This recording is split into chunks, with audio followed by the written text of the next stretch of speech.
I want to briefly share a insight that I took away from studying Patrick Lencioni's 5 Dysfunctions of a Team. So 5 Dysfunctions of a Team basically says that in order to have a functional team, you need 5 things. The first one is vulnerability-based trust, right? In order to have a team that functions well, you need to have that psychological safety. Google did their Aristotle study, spent millions of dollars, and found that the top indicator of successful teams was psychological safety. So you start with trust, and then you're going to move to conflict. And conflict is not bad.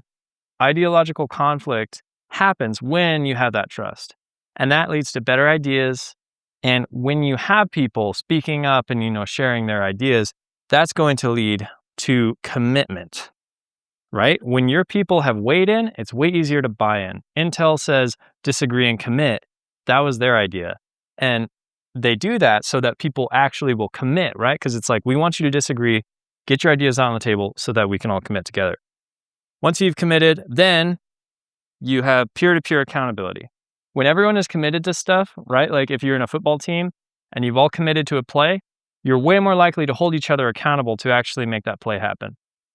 The last part is results. And when you say results, that's collective results, not just results for your sub team. It's results for the whole company. So this is super fascinating. But one thing that I noticed is when you get up through all of these and you hit results, that reinforces trust, right? Because then people start seeing results and they're like, oh, this guy's really competent. They know what they're doing, right? And that just starts you over again. So you have this virtuous cycle where you keep on going up, boom, come back down, keep on building up, boom, come back down, and your team gets more and more cohesive and you see more and more results. And it's a really powerful cycle. I wanted to share this. I thought it was an interesting take on the 5 dysfunctions of a team. And hopefully it helps you as you try to make your team more cohesive.